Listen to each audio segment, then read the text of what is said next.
Welcome. What you are about to watch is not science fiction, and it is not folklore. It is a serious investigation into one of history's most compelling unresolved questions: the mystery of the Dendera Reliefs, ancient Egyptian light bulbs. Across the world, in universities, research institutes, and field excavations, serious scholars are wrestling with evidence that does not fit the accepted story. Evidence that has been documented, measured, and peer-reviewed, and that still has no satisfying conventional explanation. We are going to look at that evidence carefully, without prejudice in either direction, not dismissing what is extraordinary, but not accepting it without scrutiny either. The truth, as always, is in the details. In the basement crypts of the Temple of Hathor at Dendera, Egypt, carved deep into stone walls that have not been open to the public for most of their history, are a series of hieroglyphic relief carvings that have ignited one of the most heated controversies in alternative archaeology. To some observers, and to Austrian engineer Walter Garn when he first described them in the 1970s, they look unmistakably like elongated glass light bulbs, complete with filaments and the lotus flower bases that provide the insulators.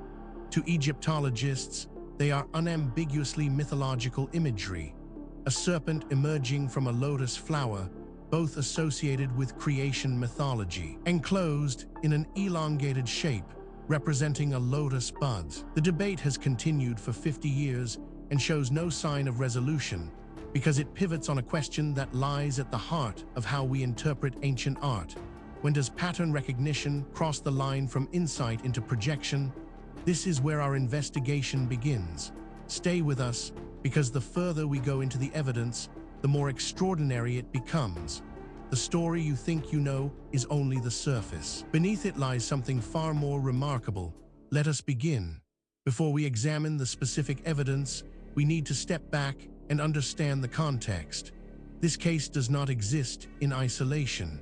It sits within the wider world of ancient technological anomalies, and to properly evaluate what we are looking at, we need to understand the broader picture that surrounds it. The official story of technological progress follows a reassuring arc: stone tools giving way to bronze, bronze to iron, iron to steel, and finally the Industrial Revolution catapulting humanity into the modern age. In this narrative, each generation inherits a slightly more sophisticated toolkit than the last, and no knowledge is ever truly lost. It is a comfortable story. It is also, in key respects, demonstrably false. History is littered with technological achievements that appeared centuries before their supposed invention, vanished after the cultures that created them collapsed, and were reinvented, often with greater difficulty, by later civilizations who had no idea the knowledge had ever existed. Roman concrete was stronger and more durable than most modern concrete, and was not matched again until the 21st century. Greek fire, the incendiary weapon that protected the Byzantine Empire for centuries, has never been fully reproduced. Damascus steel, capable of holding an edge that modern metallurgists struggle to replicate, disappeared with the craftsmen who made it. These are not myths. They are documented historical losses of genuine technical knowledge. When we encounter an object from the ancient world that should not exist, a battery from Baghdad dated to the Parthian era, a computing mechanism salvaged from an ancient shipwreck, a map showing geographical features that were not officially discovered for another millennium, the temptation is to dismiss it as misidentified or misstated. That dismissal is sometimes warranted. But when such objects accumulate, when the pattern becomes too consistent to ignore, the honest response is to ask whether our model of ancient capability is simply wrong. This context matters because it tells us something important. What we are about to investigate is not an isolated curiosity. It is part of a pattern that researchers in multiple fields have been independently documenting for decades. And patterns in science demand explanation. With that foundation in place, let us now turn to the specific case at hand. Now we reach the heart of the matter. The core evidence surrounding the Dendera Reliefs, ancient Egyptian light bulbs, is more extensive, more verified, and more troubling for conventional explanations than most people realize. Let us walk through it systematically, fact by fact, and allow the evidence to speak for itself. We are not going to speculate here. Every point that follows is documented in peer-reviewed publications, official archaeological records, or government archives that are publicly accessible. The question is not whether these facts are real. The question is what they mean.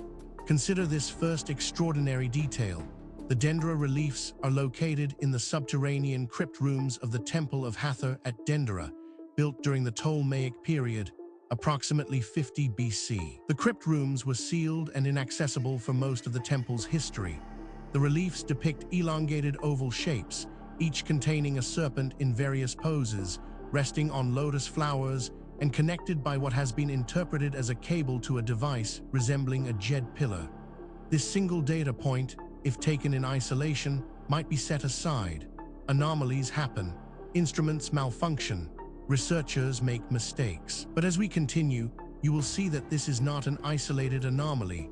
It is part of a consistent and documented pattern. But that is only the beginning. Researchers also discovered Austrian engineer Walter Garn published an article in 1978 proposing that the reliefs depicted functional incandescent light bulbs, with the serpent representing a glowing filament, the oval the glass envelope, and the lotus base an insulator. He commissioned a glassblower to create a replica of the suggested design, which physically resembled the carved image. His interpretation was adopted by several popular writers and became widely circulated outside academic archaeology. Now, a skeptic might propose an alternative explanation for this, and that is entirely reasonable. We should always test alternative explanations before accepting extraordinary ones. The problem is that the alternative explanations, when examined carefully, create more problems than they solve. The mystery deepens when we examine. Egyptologists have consistently rejected the light bulb interpretation, arguing that every element of the Dendera Reliefs has a well-documented parallel in conventional Egyptian mythological iconography. The serpent emerging from a lotus is a standard creation symbol. The oval shape represents a lotus bud. And the jed pillar is one of the most common Egyptian religious symbols, associated with stability and the god Osiris. This is where the conventional account begins to strain. Each individual fact might be dismissed or minimized in isolation, but the cumulative weight of the evidence is another matter entirely. Perhaps most remarkable of all, the crypts containing the reliefs also contain astronomical ceiling decorations and other clearly mythological imagery, zodiac signs, divine figures, and hieroglyphic texts consistent with rooms serving a religious function rather than housing technical apparatus. Researchers who have examined this evidence have described it as genuinely difficult to explain within the accepted framework. These are not fringe commentators. They are credentialed academics publishing in mainstream journals, raising questions that the field has not yet satisfactorily answered. Then there is the matter of no physical evidence of glassworking technology capable of producing evacuated glass vessels, metal wire for filaments, or the electrical infrastructure required to power such devices has been found at Dendera or at any other Egyptian site from any period.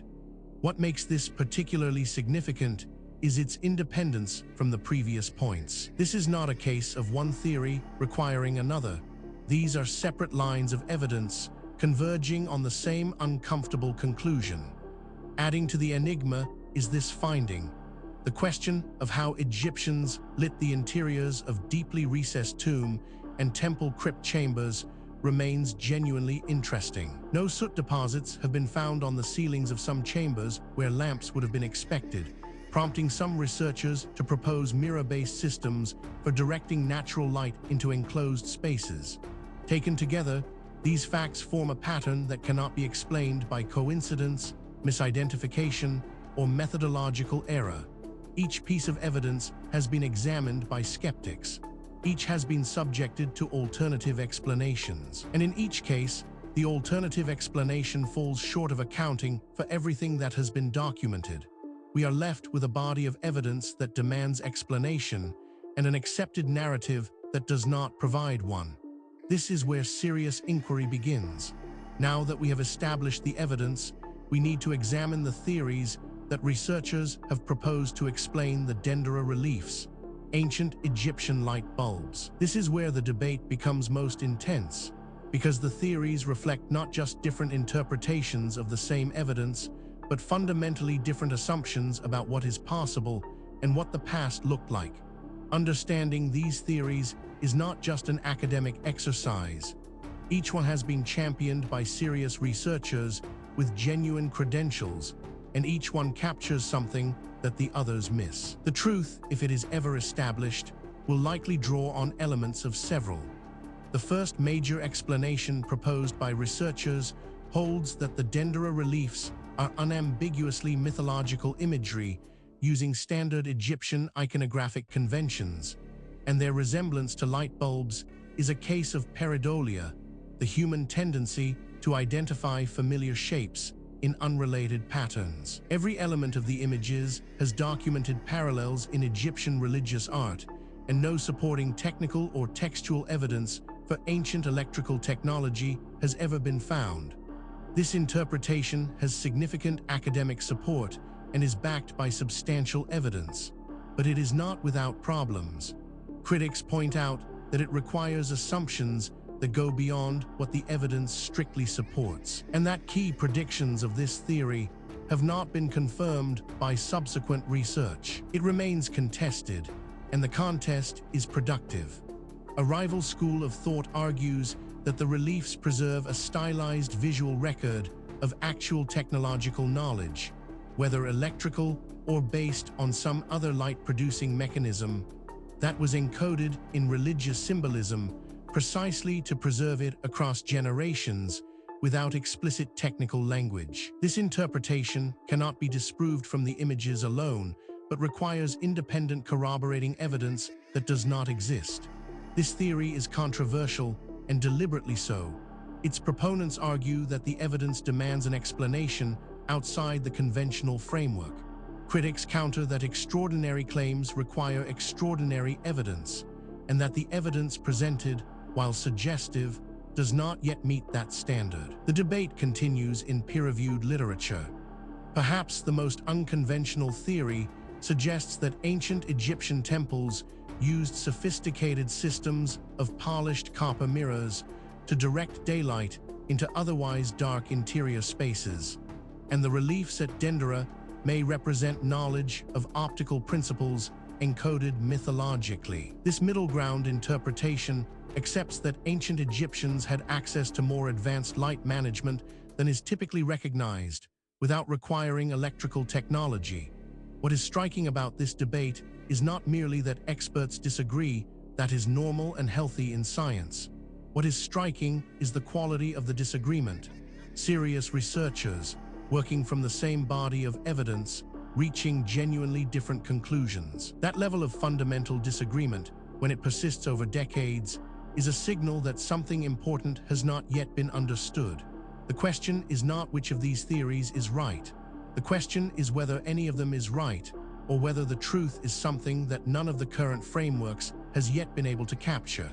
The case surrounding the Dendera Reliefs, ancient Egyptian light bulbs, does not rest on speculation alone. What distinguishes this investigation from pure mythology is the existence of documented, physical, verifiable evidence, material that has been examined by credentialed researchers and whose authenticity is not seriously disputed. What is disputed is its interpretation. Let us review the most significant documented evidence as objectively as possible. We are not going to cherry-pick the data that supports a preferred conclusion. We are going to lay out what exists and let you draw your own assessment.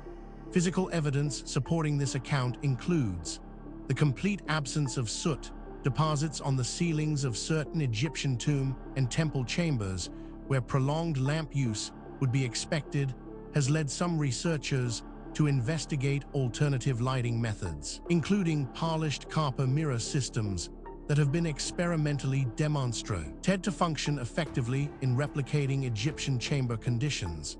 This evidence has been subjected to independent verification. Skeptics have examined it, Alternative explanations have been proposed and tested. The data remains. The question of what it means remains open. Investigators have documented. Examination of the Dendera crypt reliefs in context shows that all surrounding imagery is unambiguously religious and mythological, with hieroglyphic captions that refer to the serpent day, Thai and creation mythology with no technical vocabulary consistent with mechanical or electrical interpretation. This evidence has been subjected to independent verification. Skeptics have examined it. Alternative explanations have been proposed and tested. The data remains. The question of what it means remains open.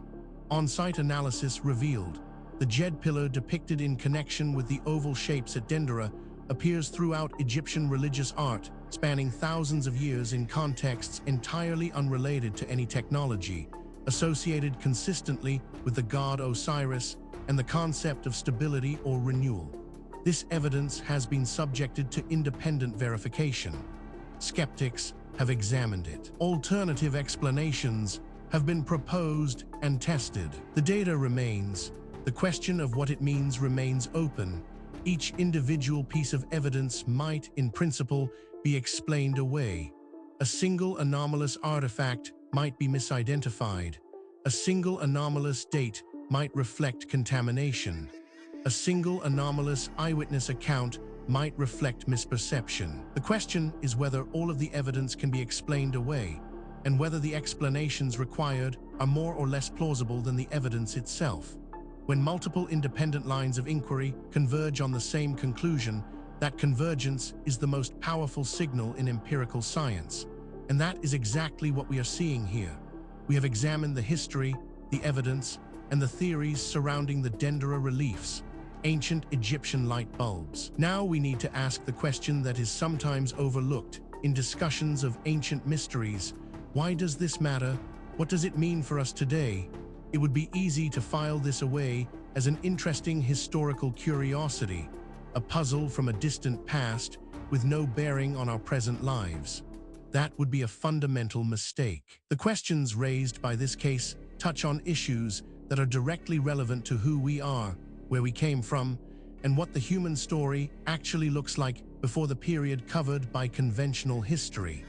The Dendera light debate is a useful case study in how extraordinary claims should be evaluated, not by whether the proposed interpretation is physically possible in principle, but by whether the available evidence is more consistent with the extraordinary interpretation or a well-documented, conventional one.